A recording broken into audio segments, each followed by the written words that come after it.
Hey everybody, what's up?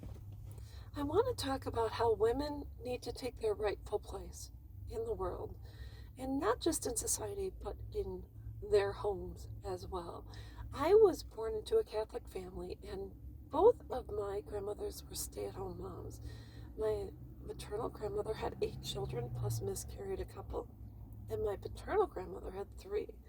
So both of them stayed home, husbands went to work, they took their place in took their place, so to speak, and they were always the last to eat. They always served other people. They always got up and got people things. And there came a point in time when we said, "No, Grandma, you sit down. We're going to get you a cup of coffee." And so I thought about this, and I said, for years, women have stood at the back of the line when it came to life, the workforce, and all that. And I thought, well, if we look at World War II, when the men were shipped out, that's when women joined the workforce. And I pulled it up, and we talked about, I'm just sorry, I'm scrolling through.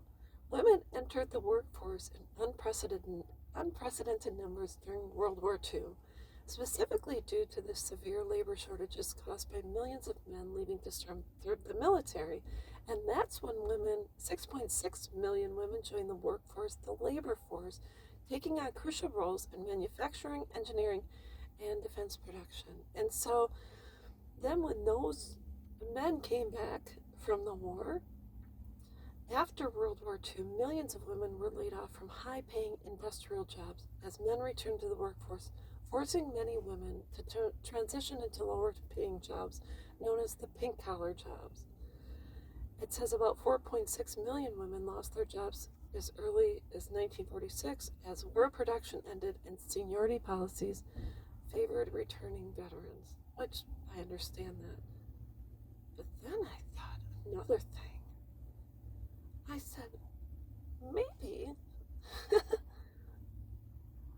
that led into the current situation with parental estrangement, how kids have laid off their mom and dads from parental positions, and women once again have been discredited and kind of laid off from being a mom.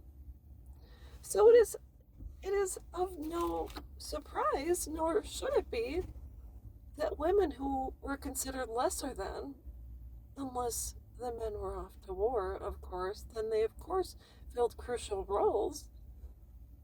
But in today's day and age, these women, you and I, are being told, oh, no, you're no longer needed. Your role as mom is done, and that's all there is to it. How did that mindset come back around? I don't understand that, because I think the greatest role a woman can play at times is being a mom, and we put ourselves on hold. Children first, family first. If the kids are sick, mom normally takes off of work. Why? Because it's known that men typically make more than women for the most part. I'm not saying always, but the person with the lesser position in this world usually sacrifices in greater amounts regarding when the kids are sick, the kids need something, mom will stay home from work, dad gets off, but not as much. Dad, and that's just the way it is. I'm not discrediting fathers. But if we talk about history and look at the role of women throughout time, you'll see that we have always been less favored, and we have always been second-class citizens, third-class citizens. Well, if we talk about our husbands first, then our children, so are we third-class citizens now? Probably. And so it has come full circle. And so I am kind of thinking about it and diving into it. I'm not surprised. It's not a role I ever thought I would be dismissed from. But we have to turn it around. This younger women have to say, I'm up there. I'm just as important as my husband. I'm just as important, if not more so, than my children. Without me, they wouldn't even be here. So anyways, that's what I wanted to talk about. When we put things into perspective, it's not really shocking.